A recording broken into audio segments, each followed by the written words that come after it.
Tupac Amaru Shakur was born as Lesane Parish Crooks on June 16, 1971, in East Harlem, New York City. His mother, Afeni Shakur, was a former Black Panther who defended herself in court during the infamous Panther 21 trial while pregnant with Tupac. After her acquittal, she renamed her son after Tupac Amaru II, the 18th-century Incan revolutionary who led an uprising against Spanish colonial rule. From birth, Tupac's life was steeped in activism, resistance, and the complex legacy of Black liberation. Growing up, Tupac faced poverty, instability, and constant relocation. He spent time in Baltimore, where he attended the prestigious Baltimore School for the Arts and developed a deep love for poetry, acting, and music. He was a sensitive, intelligent youth, one who studied Shakespeare and performed ballet, but the harsh realities of inner-city life were never far behind. Eventually, his family moved to California, where Tupac's path shifted toward rap and hip-hop. He began his music career in the early 1990s as a backup dancer and rapper with Digital Underground, before releasing his debut solo album, Tupacalypse Now, in 1991. His early work dealt with themes of police brutality, poverty, racism, and injustice, issues that resonated with a generation of marginalized youth. Songs like Brenda's Got a Baby and Trapped showcased his unique voice, both street-hardened and deeply reflective. But as his fame grew, so did controversy. Tupac was arrested multiple times, survived a shooting at a New York studio in 1994, and was later convicted of sexual abuse in a case that he maintained was unjust. In prison, his anger and paranoia deepened, as did his distrust of certain figures in the music industry. He believed the 1994 shooting was orchestrated by people close to him, and he publicly accused East Coast rapper The Notorious B.I.G. and producer Sean Puffy Combs of being involved, though they denied it. In 1995, while still behind bars, Tupac was approached by Death Row Records CEO Marion Suge Knight, who offered to pay his $1.4 million bail if he agreed to sign with the label.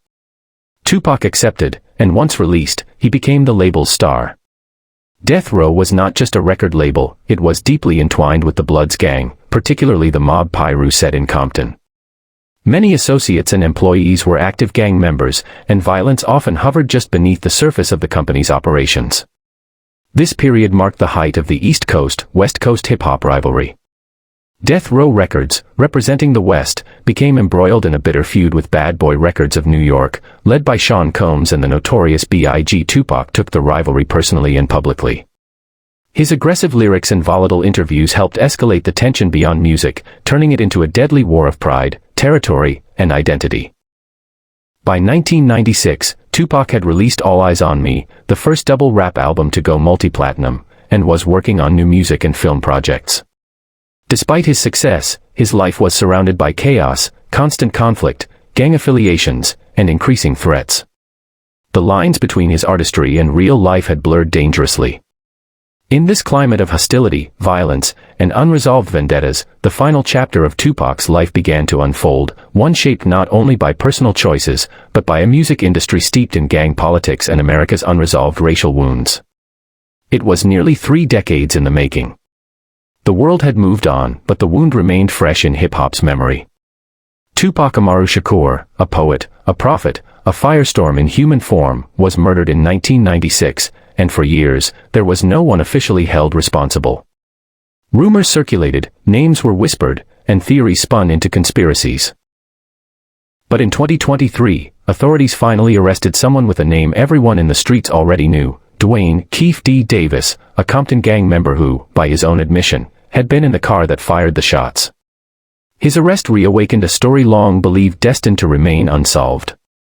The events that led to Tupac's death unfolded on a hot September night in Las Vegas, a city humming with lights, fame, and danger. On September 7, 1996, Tupac attended a Mike Tyson fight at the MGM Grand with Death Row Records boss Suge Knight. Tyson knocked out Bruce Seldon in less than 2 minutes, electrifying the crowd. After the match, in the lobby of the hotel, Trayvon "Trey" Lane, a Death Row affiliate and member of the MOB Pirates gang, spotted Orlando Anderson, a known South Side Compton Crip, who had assaulted Lane months earlier in California. Revenge surged fast. Lane pointed him out. Tupac, always impulsive and loyal to his crew, lunged at Anderson and threw the first punch. A brutal beatdown followed.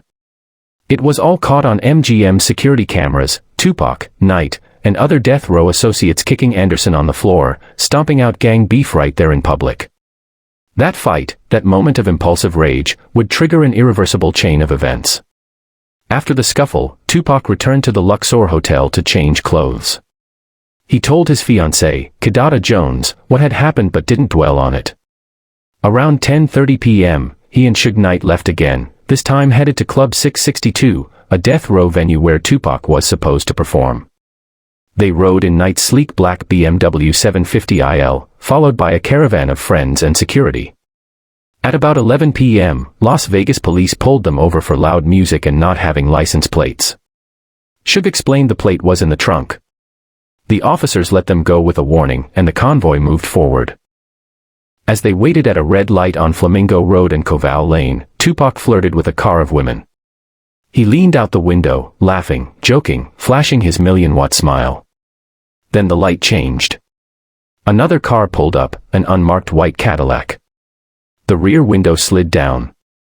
Gunfire exploded. Rapid, sharp, devastating. 4 bullets tore into Tupac, 2 in the chest, 1 in his arm, and another in his thigh. 1 bullet pierced his lung. Suge Knight, despite being grazed in the head by fragments, managed to drive off, blood pouring from his temple. They made it as far as Harmon Avenue before being stopped by the police. "We've been shot," Suge yelled. "Call an ambulance." The scene was chaotic. Sirens wailed. Crowds gathered. Flashing lights lit up the Vegas night like strobe lamps at a club. Paramedics arrived and rushed Tupac to the University Medical Center of Southern Nevada.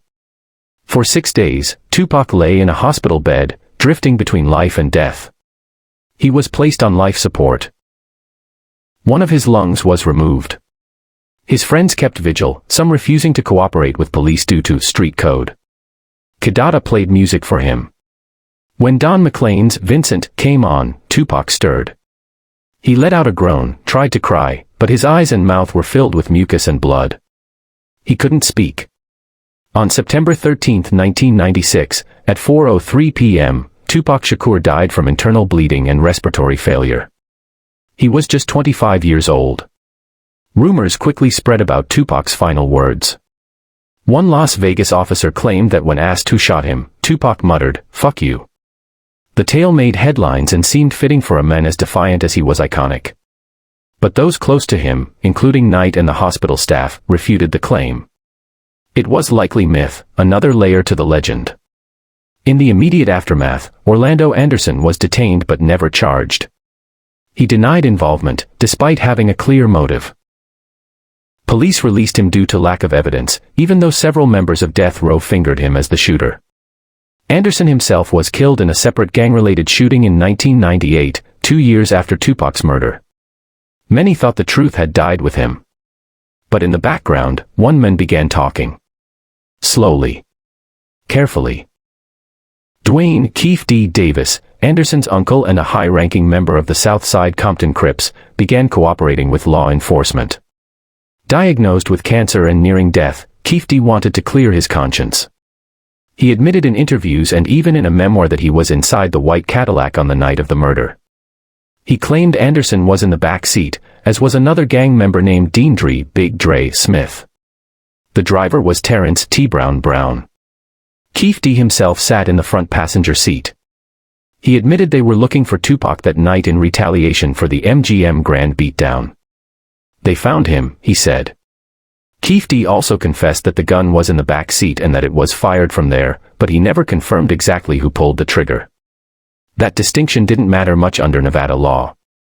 If Keffe D. orchestrated the murder, handed over the weapon, and rode in the car, he could be charged with first-degree murder. It took years for the legal system to catch up, but the renewed interest in the case, combined with Keffe D.'s own admissions, led Las Vegas police to reopen the investigation. On July 17, 2023, officers executed a search warrant on a home in Henderson, Nevada, belonging to Keffe D.'s wife. They seized computers, photographs, and writings related to the case. On September 29, 2023, Keffe D. was arrested and indicted for the murder of Tupac Shakur with the use of a deadly weapon and gang enhancement. In his first court appearance, the now 60-year-old Keffe stood silently as prosecutors laid out the decades-old story with new legal teeth. He pleaded not guilty. His trial, originally set for 2024, was delayed to November, and then again to February 2026.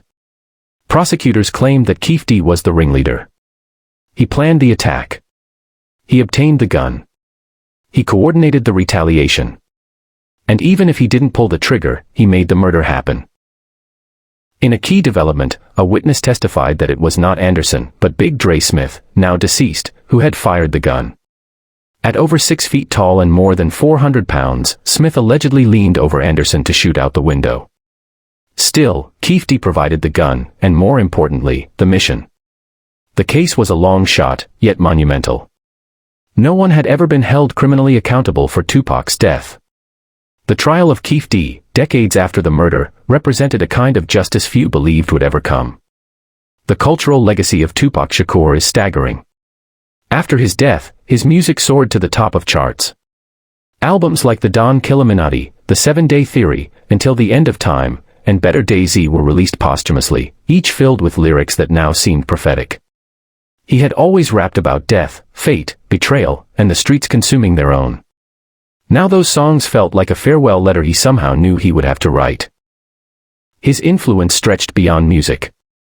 Tupac was a symbol of resistance, a Black Panther child turned rebel poet, and a cultural firebrand whose voice still echoes in political movements, academia, and art. His death marked the climax of the East Coast-West Coast feud, though the war didn't end there. Just 6 months later, the notorious B.I.G., his rival and former friend, was shot dead in Los Angeles. That case, too, remains officially unsolved. For years, the failure to solve Tupac's murder haunted fans and fueled conspiracy theories. Some believed he faked his death and fled to Cuba. Others claimed the FBI had orchestrated it. Some suspected Suge Knight, others pointed fingers at the LAPD, alleging corruption. The only certainty was that justice was absent. Now, with Keffe in handcuffs and awaiting trial, there's a sense, however delayed, that the system might finally catch up with the truth. Still, many wonder if justice delayed this long can ever truly be justice at all. Tupac Shakur remains immortal. His face is tattooed on skin across continents. His voice blares from speakers decades after his death. Murals rise in cities from Los Angeles to Johannesburg. His mother, Afeni, once said, "My son was a gift to this world." And though he was taken far too soon, that gift, his voice, his art, his rebellion, continues to shape the world he left behind. The bullets ended his life. But not his legend. And now, after 30 years, the wheels of justice may finally be catching up to the moment when it all went silent on a Las Vegas street. And so, a case that haunted hip-hop for nearly 3 decades has finally reached a turning point. With Duane, Keffe Davis now behind bars, the world watches as justice inches closer in one of music's most infamous unsolved murders. Tupac Shakur wasn't just a rapper, he was a voice for the voiceless, a poet, a revolutionary, and a mirror to America's pain and promise. His life was short, but his legacy is eternal. And today's arrest shows that, no matter how much time passes, the truth always has a way of resurfacing. If you found this story compelling, don't forget to like, share, and subscribe for more deep dives into the cases that shaped history. Until next time, stay curious and stay safe.